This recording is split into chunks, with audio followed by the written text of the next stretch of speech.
7 de la mañana y 30 minutos, agradeciéndoles a todas las emisoras de la cadena que ya están con nosotros en esta mañana.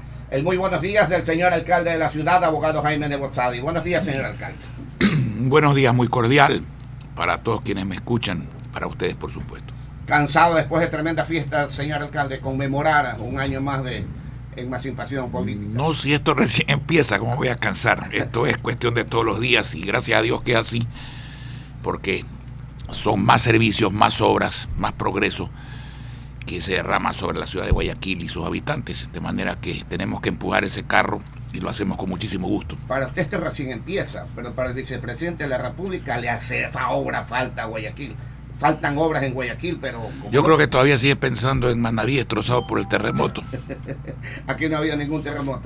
Pero en su discurso, gracias a Dios, no. Obras en Guayaquil. Por eso digo, yo creo que como estuvo trabajando mucho tiempo en Manaví, lamentablemente devastada en su sector norte por el terremoto, creo que sigue impresionado por esas imágenes y se ha confundido un poco, porque a su vez yo podría decir que aquí no han inaugurado nada, digamos, y nosotros hemos inaugurado mucho, pero sobre todo hemos inaugurado la autoestima, el bienestar, el progreso, y eso no lo duda nadie, ¿no? Y si no, hay que apelar al pueblo, pues, y hay que ver qué es lo que piensa el pueblo. ¿Qué es lo que piensa el pueblo? El señor presidente de la República ha hablado permanentemente de que Guayaquil es una ciudad de puro maquillaje y parece que la relación también la ha trasladado a la candidata de la unidad, Cynthia Viteri, sobre el mismo hecho de maquillaje, abogado. Mire, yo creo que por esas expresiones el señor presidente ha sido suficientemente criticado por la sociedad, pero yo prefiero el asunto de fondo. ¿Por qué dijo eso de Cynthia Viteri?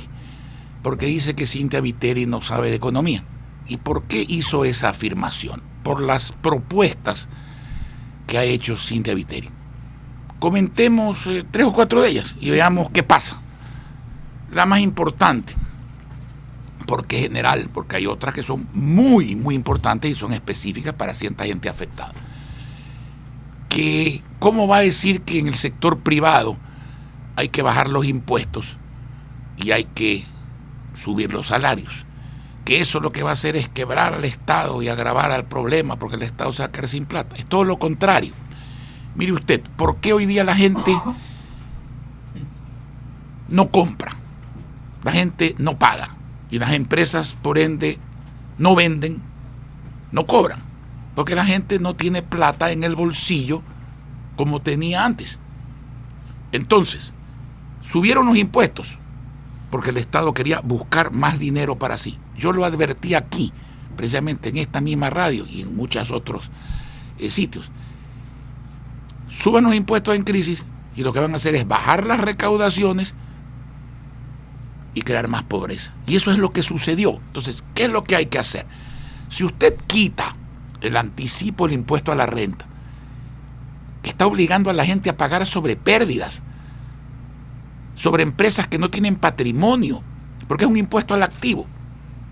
Usted tiene 1, debe 2, pierde plata y resulta que tiene que pagar impuesto a la renta.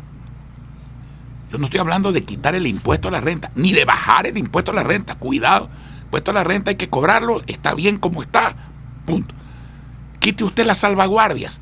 ¿Qué están haciendo las salvaguardias? Encareciéndolo todo, parando la economía, las ventas, etcétera, etcétera, etcétera. Quite usted el impuesto a la salida de capitales, que es un impuesto a la entrada de capitales.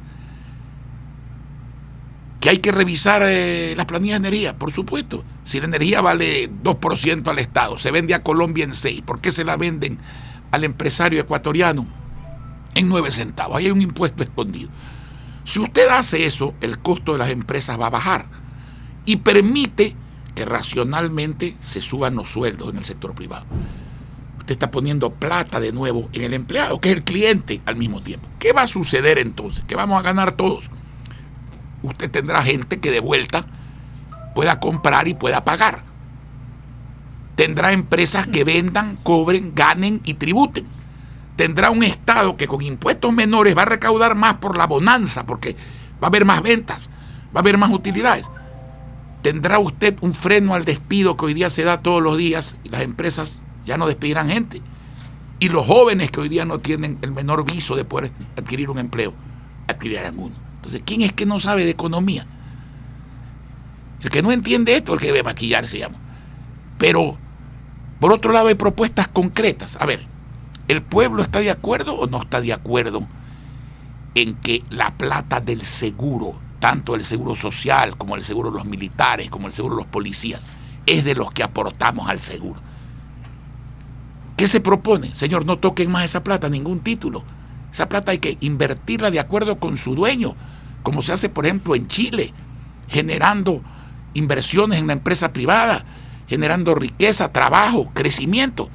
¿Quién no está de acuerdo con que los fondos de los maestros no se dispongan de ellos? Mire usted la obra que hicieron los maestros aquí, vaya a la terminal terrestre Pascuales, a la Narcisa de Jesús, va a ver usted miles de construcciones para que la gente viva con dignidad, viva bien, compren casas con cuotas muy baratas que se pueden asumir cada mes, generando trabajo, movimiento económico. ¿Quién no va a estar de acuerdo que la plata de las ciudades no se toque? El Estado es un mero recaudador. El día que las ciudades van recaudando a través del SRI, ese mismo día el SRI debe acreditar la plata en las cuentas de las ciudades. ¿Quién no va a estar de acuerdo que el dinero de las utilidades del sector privado, de los trabajadores del sector privado, hay un exceso? ¿Qué exceso? Si el 15% para los trabajadores no hay ningún exceso. Entonces, resulta que el Estado ahora se convierte en un empleado más y se lleva lo que él considera el exceso, que es la plata de los trabajadores. ¿Quién no va a estar de acuerdo que no se toque en el Banco Central el dinero de los depositantes del Banco Central, entre ellos los municipios, es decir, los ciudadanos? Estas son las propuestas que ha hecho la doctora Viteri. ¿Cuál de ellas revela no saber de economía? Lo que revela saber de desastre es hacer lo contrario. Señor alcalde, esa situación del país que está a 7:37, en YouTube lo pueden observar al señor alcalde, en el YouTube de Radio Sucre pueden observar esta transmisión con el señor alcalde de Guayaquil. Esta situación de falta de billetes, de dinero, ¿lleva a la inseguridad a la ciudad, al país? Bueno, la pobreza incide en la seguridad, porque la pobreza aguda genera delincuencia. Yo no justifico eso, pero eso es un hecho real. Y si a eso usted le añade leyes que favorecen a los delincuentes, cambios de prisiones preventivas por visitas a jueces, el que no se sentencie un delito en 6 meses o un año, que se logra amañando el proceso y se pone en libertad a las personas, si usted le añade a eso lo que está pasando con la droga en los colegios, que antes no pasaba, ¿no es cierto? Las madres están afligidas realmente, ¿no es cierto? Porque el peligro de la droga o el sufrimiento del tema en determinados hogares, en muchos hogares, es enorme. Claro, la pobreza es un detonante de muchos problemas y por eso es que hay que resolver el problema de la pobreza. Pero ¿cómo hay que hacerlo? Creando empleo. Y el empleo no se crea ofreciéndolo. El empleo se crea indicándole a la gente dónde trabajar y dónde se puede trabajar. En el Estado ya no entra nadie más. Hay que trabajar en la empresa privada. ¿Cómo? En los negocios actuales sí crecen, pero hoy decrecen. En los negocios nuevos que se ponen, pero hoy no se ponen. Entonces, ¿qué hay que hacer para que los negocios actuales crezcan y para que los negocios nuevos se instalen en el país? Usted tiene que generar confianza, seguridad jurídica, dar incentivos, crear condiciones de rentabilidad. Y entonces sí, usted va a tener abundancia de bienes, productos de buena calidad, precios estables en los bienes, divisas, dólares para defender la dolarización y sobre todo empleo y más empleo, que es lo que necesita la gente. Usted habla de impuestos. Esta administración estatal, faltan 21 para las 8. ¿Cuántos impuestos ha creado? Yo he perdido la cuenta. A todo. Falta el impuesto al aire nomás. ¿Y se piensa en más impuestos todavía? Eso tiene que, bueno, aparentemente sí, porque el continuismo es más de lo mismo. Cuando una cosa sigue, hay más de lo mismo. Y por eso es que el pueblo quiere un cambio, pero un cambio positivo. Un cambio positivo, un cambio que beneficia a la población. Menos impuestos, más salarios. Garantizar el dinero de las ciudades, de los asegurados, llámense trabajadores normales, policías, militares, garantizar los fondos de los maestros, las utilidades, repito, de los trabajadores privados. ¿Por qué? Porque todo ese ordenamiento más la confianza y la seguridad jurídica y la inversión, es lo que produce un movimiento económico positivo, o sea, un cambio positivo para bien. Y eso es definitivamente lo que hay que lograr. Hay escándalos como el de Petroecuador. ¿Para usted cree que hay una actuación clara de la justicia en este caso? Mire, ningún funcionario de ningún gobierno debe perdonársele corrupción. No debe haber impunidad, pero tampoco debe haber venganza. La venganza y la persecución son malas, vengan de donde vengan. Ahora, una justicia independiente actúa, pero la justicia tiene que ser independiente. Por eso usted ve siempre la representación de la justicia, ¿no es cierto?, ciega. La justicia no mira a quién le aplica el hacha de la ley, y eso es lo que tiene que hacerse. Pero para eso también hay que rescatar el concepto de democracia. La democracia no es simplemente ganar una elección y aprovechar la elección para tomarse todos los poderes del Estado. No solo el Ejecutivo, que el pueblo se lo ha dado. No solo el Legislativo, que pese a que el pueblo lo pueda otorgar, tiene que cumplir su función y no ir más allá. Sino que entonces viene la toma del Poder Judicial, la toma del Poder Constitucional, la toma del poder de control. Y eso no puede ser. La justicia tiene que ser libre. En los Estados Unidos de Norteamérica, el presidente de Norteamérica nombra parte de la Corte Suprema de Justicia de Norteamérica. Pero el sistema no está podrido. A ningún presidente se le ha ocurrido en Estados Unidos llamar al juez de la Corte Suprema de Justicia y decirle, oiga, sentencia a fulano o libere a fulano. Y si se le ocurriese hacerlo, el juez no le haría caso, porque hay instituciones, hay sistemas, y a eso tiene que ir el Ecuador, a recuperar el concepto de democracia, que es respetar la independencia de las funciones del Estado. Como decía el expresidente Mitterrand, las funciones de la democracia, las funciones del Estado, se autocontrolan entre sí. Cuando todos están en un solo puño, entonces tenemos un totalitarismo. Usted siempre ha mencionado esto, señor alcalde, pero el concepto de la misma democracia en función de los votos que entrega la ciudadanía, ¿cuál debe ser entonces? El que el mandatario... Porque todo el mundo compite por tratar de ganar. Claro. La relación de fondo no está en la estructura, sino en la condición del individuo que puede aglutinar estos poderes, porque usted podría aglutinar también. Exactamente. El ganador democrático de una elección debe saber qué es lo que lo han elegido. ¿Lo han elegido presidente o lo han elegido emperador, digamos? Porque si lo han elegido presidente, las funciones de un presidente están en la Constitución. Y a usted no le puede servir como justificación haber ganado con una mayoría para decir, bueno, yo me tomo todas las funciones del Estado. Usted tiene que ganar la elección, mandar en aquello que la Constitución le permite y le exige, donde usted tiene el derecho y la obligación de liderar y de mandar. Respetar el criterio ajeno y respetar el criterio y la actuación independiente de las funciones del Estado. Le voy a poner un ejemplo de lo que es no tener concepto institucional. ¿Qué es el Banco Central hoy día? Una caja chica del gobierno. El IES. ¿Qué es el IES? Otra caja chica del gobierno. Mejor dicho, los que aportamos al IES somos otra caja chica del gobierno, porque el IES es, como quien dice, el banco donde nosotros depositamos nuestra plata, ¿no es cierto? El aporte patronal y el aporte, exactamente, y el aporte laboral. Esa plata no debe ser tocada. La democracia no permite que porque uno gana, uno tome dineros que no le corresponden para ponerlos en el Ejecutivo y gastarlos.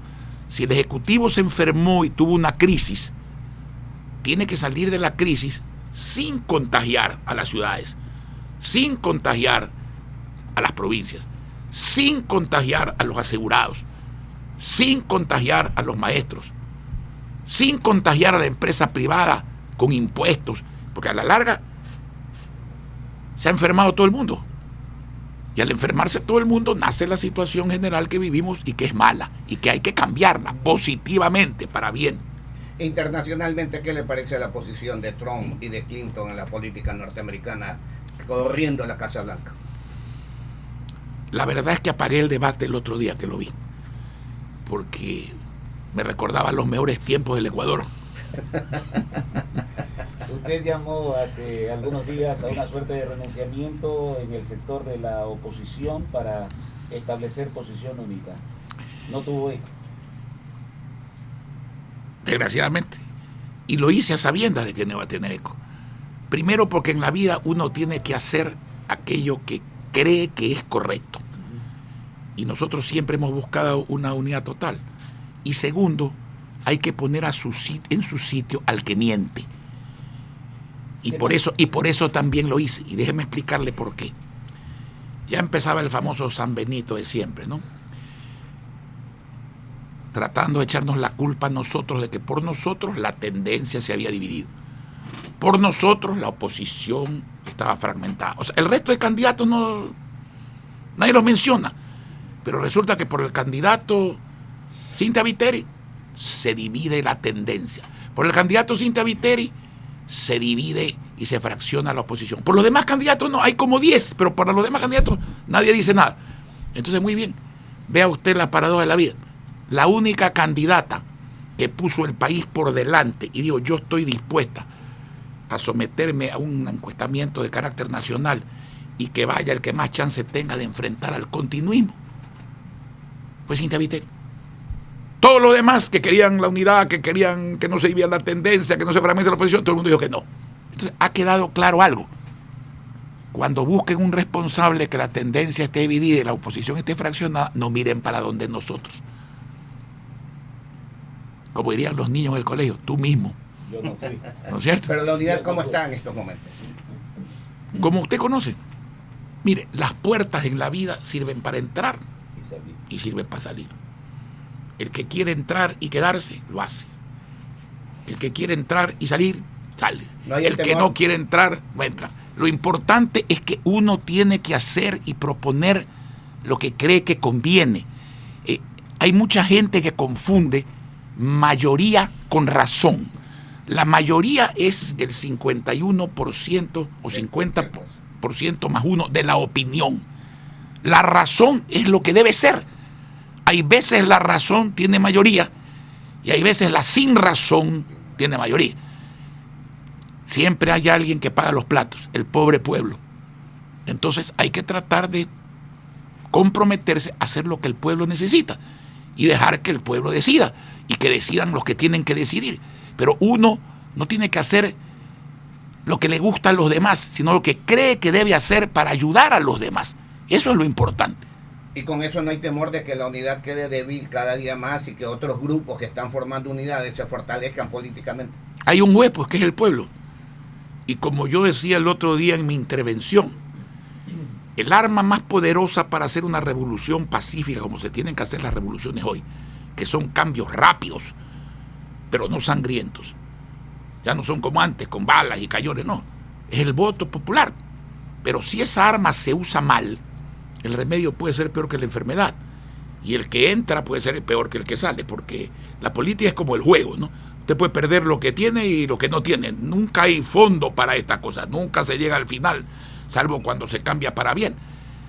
Entonces, si usted vota bien, usted va a tener progreso y va a tener libertad. Si usted vota mal, el ciudadano es el que va a sufrir. Y entonces, con el debido respeto, porque yo creo que las comunidades, los ciudadanos, tenemos derechos, pues tenemos obligaciones. Entonces, no nos quejemos de lo que elegimos, porque quejémonos de haber elegido mal. Y por eso hay que elegir bien. El pueblo es el dueño de su destino. Ahora último ha nombrado en varias ocasiones la palabra revolución. Faltan 11 minutos para las 8. No, la 35 tiene su palabra revolución. ¿No dirán que usted está usurpando esa palabra revolución? Nosotros hace mucho tiempo, antes de que exista la 35, dijimos lo que hemos hecho, una revolución de bienestar. Porque pueden haber revoluciones de malestar. Si usted entra en una cristalería con un elefante y rompe todo, hay una revolución en la cristalería, pero no quedó nada de pie. Esta es una revolución de bienestar. ¿Qué quiere decir? Una revolución que ha cambiado lo malo por lo bueno y que todos los días se esfuerza por aminorar lo malo y por acrecentar lo bueno. No con discursos ni con palabras. Los platos de comida no se llevan con discursos. Las casas no se construyen con discursos, las calles no se pavimentan con saliva. Las cosas hay que hacerlas, no hay que decirlas, hay que hacerlas. Y esa ha sido nuestra posición en la ciudad de Guayaquil. Y yo creo que, bueno, siempre hay ciegos que no quieren ver y sordos que no quieren oír y personas que no quieren entender. Pero yo creo que nadie en el Ecuador, en su sano juicio, discute el progreso de Guayaquil. Y si no, veamos hoy día, pues, aquí hay un contratista parado, no hay. Aquí hay un empleado impago, no hay. Aquí hay un contratista impago, no hay. Aquí hay una obra detenida, no hay. Aquí hay un programa tradicional de los nuestros que son muy importantes detenidos, no hay. Aquí hay un compromiso incumplido. Y estamos hablando de grandes compromisos. Estamos hablando de plantas de tratamiento de aguas para 1 millón de personas. Estamos hablando de 2 puentes que comunican Guayaquil con Daule y con San Borondón. Estamos hablando de la aerovía. Estamos hablando de terminales terrestres. ¿Qué está parado aquí? ¿Qué está incumplido aquí? Y miremos, pues, al ladito, a ver los del bla, bla, bla, qué es lo que están haciendo ahora. Nada. Hablar. La deuda del país en este año, 6.500 millones de dólares. ¿6.500 millones de dólares de qué? En este año. Mi amigo, mejor hablemos de eso en noviembre, el Día de los Difuntos. Señor alcalde, si nos permite, faltan 9 minutos para las 8 de la mañana, el tiempo es corto, hay muchas preguntas en el WhatsApp. Si nos permite, por favor, aquí a las 7:11 dijo uno: buenos días, les saluda Jorge Vélez. Por favor, pregunta al señor alcalde cuándo van a arreglar las juntas de los puentes de Guayaquil, por favor, gracias. Se arreglan permanentemente y se deterioran permanentemente. Es un mantenimiento de todos los días y hay que seguirlo haciendo. Ese es parte del trabajo de la ciudad. Este viene de Estados Unidos, creo que es el 407, el área. Dice: buenos días, al arribar al aeropuerto de Guayaquil, la red internacional, desafortunadamente no hay ningún mensaje en inglés de todos los anuncios existentes. El turista americano se pregunta qué dicen y ahí recomendaría implementar dicho cambio para información a los turistas americanos o europeos, dice Pedro Durán. No me he percatado de esa situación, pero si es como dice el señor, tiene razón, y voy a pasarle el dato ahora a la administración de la Fundación Aeroportuaria del concesionario para que corrijan ese efecto. Yo creo que sí hay, por eso he dicho, no me he percatado de eso, pero si es así, hay que corregirlo. Ya por acá siguen otros. A la hora, economista. 7 de la mañana, 52 minutos, 8 minutos y las 8. Pero ahora no, a lo mejor no hay mensaje, pero antes no había aeropuerto, digamos. Aquí dice: donde soy morador de las calles con Berratón y la 17. ¿Hasta cuándo vivimos en el centro de prostitución aquí? Tanto en la calle Cosme Randón como en el 7 son regeneradas. Cuando cierran este prostíbulo a las 7 de la noche es insoportable, desde homosexuales y prostitutas como salen borrachos a toda vista y paciencia en nuestros hijos. A ver, no veo la dirección del prostíbulo. En la 17, Cosme Randón en la 17. Muy bien, voy a tomar nota ahora. No hay ningún permiso dado por el municipio para que el prostíbulo funcione allí, más allá de que ese también es un problema de la intendencia de policía, pero voy a mandar a hacer una inspección para tomar las medidas pertinentes. Una pregunta para el señor alcalde: ¿cuándo se acabará el tráfico en el canal y la entrada de la 8? Todos los días un tráfico insoportable. Gracias, dice. La entrada de la 8, a ver. O sea, hacia Casuarina. La entrada de la 8 era un camino de herradura. La amplié a 6 carriles de cemento con un ducto cajón en el medio. La perimetral era angosto. La ampliamos en varios carriles. Hicimos un paso elevado allí. Yo creo que el amigo está atrasado en sus noticias realmente. Aquí hay otro... Perdón, acabamos de hacer un paso peatonal con una berma lateral para que los buses ya no tomen y dejen pasajeros en la perimetral, sino a los costados correspondientes. Así que creo que el amigo está atrasado en noticias. Aquí dice: ¿qué pasa con las personas que se han adueñado de las calles de Guayaquil? Ahora cada vez que sale uno en su carro hay que llevar mínimo $5 sueltos para pagarle a estas personas supuestas cuidadoras de carro. ¿Dónde están las autoridades para que controlen? Si uno no les pague, como uno con frecuencia va a esos lugares, le toman represalias ocasionando daños a los carros. Es una de las herencias que nos dejó la anterior administración de tránsito. En materia de tránsito hemos avanzado muchísimo, yo creo que a la ciudadanía le consta, y ese es uno de los problemas que tenemos que resolver. Una serie de personas que se creen dueños de los parqueos en las calles. Y dicho sea de paso, el municipio de Guayaquil no otorga permisos de parqueo a nadie, ni siquiera a las autoridades. De manera que ese es uno de los temas pendientes que queda en la ATM por resolver. dígale al alcalde que en el terminal se dañan las máquinas que entregan los tickets de ingreso. ¿En cuál terminal? En el terminal terrestre aquí debe ser. No, en el terminal terrestre no se dañan. Puede ser en el terminal de transferencia de víveres. Y no es que se dañan, sino que las dañan para poder hacer ciertas zapadas ahí que las estamos controlando día a día. Aquí hay una que dice: buenos días, señor alcalde de esta linda y hermosa ciudad de Guayaquil. Le agradezco a Dios por todos los días, al alcalde por tantas obras. Siga adelante. Gustaría que la promocione más a la doctora Cintia Viteri. Yo muchísimo, dice, la apoyamos y vivo la futura presidenta. Gracias, abogado Nebot. Yo tengo una casa gracias a su obra. Villa España, Dios los bendiga, viva Guayaquil. Estoy prohibido en horas hábiles de decir que apoyo a Cintia Viteri, así que diré eso más tarde cuando salga de mi trabajo. Después de las 5 de la tarde. Acá hay un mensaje, dice: parece que se entendió mal el mensaje de la Gómez Rendón en la 17. El único lugar autorizado como prostíbulo es la 18. Nos están indicando, por eso se cerró la calle. La calle Salinas, Rendón, así es. Exactamente, la calle Salinas, es la única. Ayer protestaron los taxistas informales apelando al derecho al trabajo, señor alcalde, para seguir funcionando. Déjeme poner un ejemplo. Todos tenemos derecho a trabajar. Sin duda alguna. ¿Usted podría ser de dentista? Jamás. Pero básicamente porque no tiene título, ¿no es cierto? No, obvio. El señor quiere trabajar, ¿podría ser de maestro? No, porque no es maestro. Entonces, si usted quiere hacer de taxista, no hay ningún impedimento, pero hágase taxista formal. ¿Y por qué digo esto? Por proteger a la ciudadanía. Mire, cuando usted toma un taxi amarillo que está registrado, que está controlado, y le pasa algo, usted por lo menos sabe, o sus deudos, o su familia, a quién reclamar, qué pasó. Se puede tener control, se puede tener una vigilancia sobre el tema.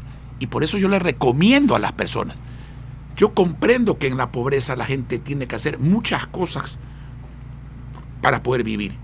Pero no podemos, con un desacierto sumado a otro desacierto, lograr un acierto. No podemos tapar un hueco creando un hueco más grande.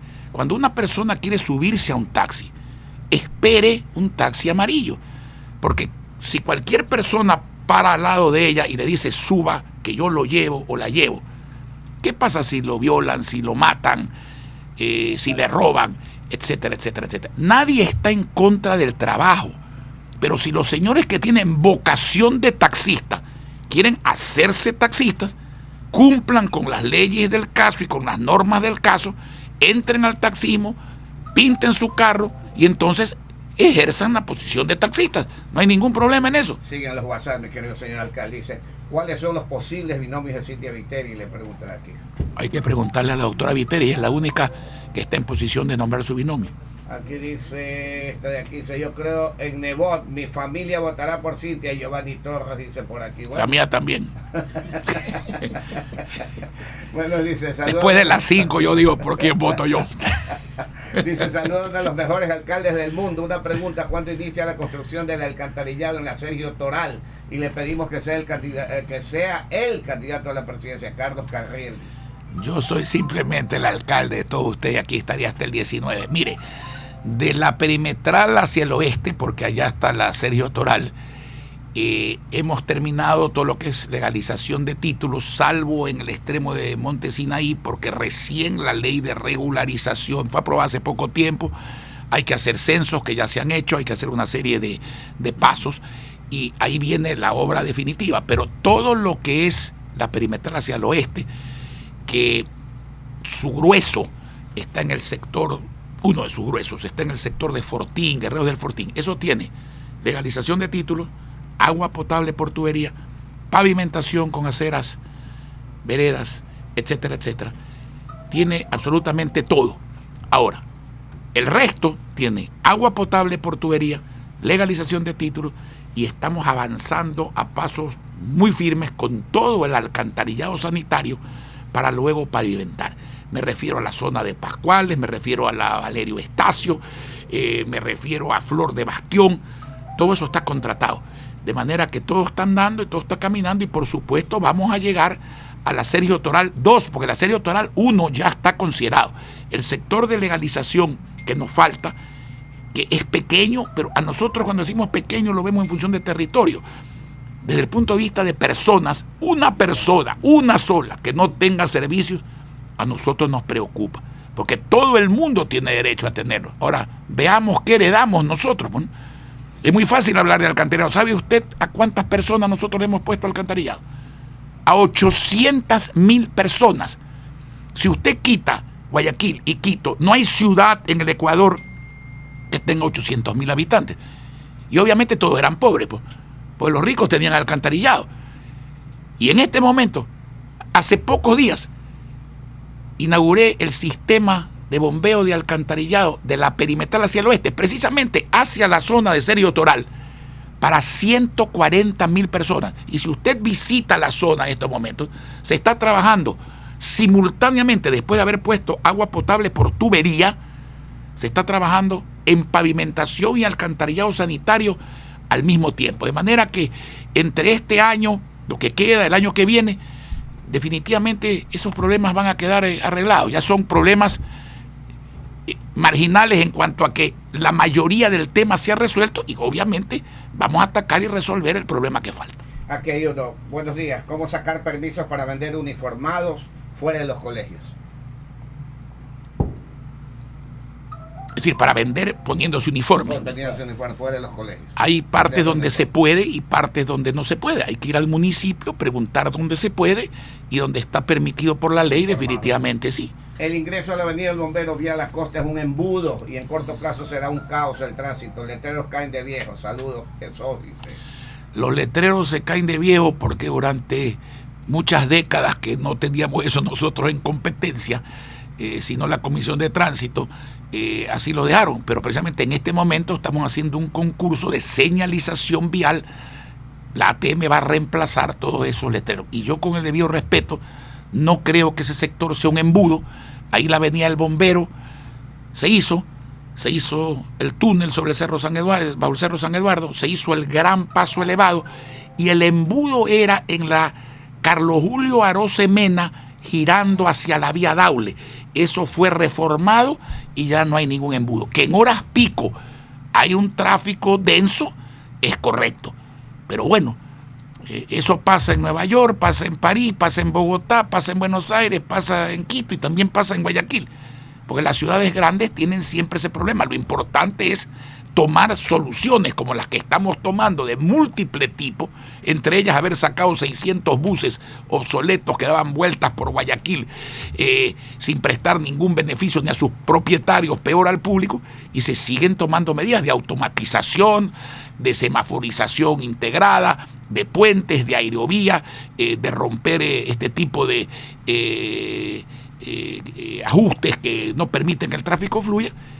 Yo quiero recordarle a los conciudadanos que tenemos 1 año y 1 mes en esta tarea en la ATM.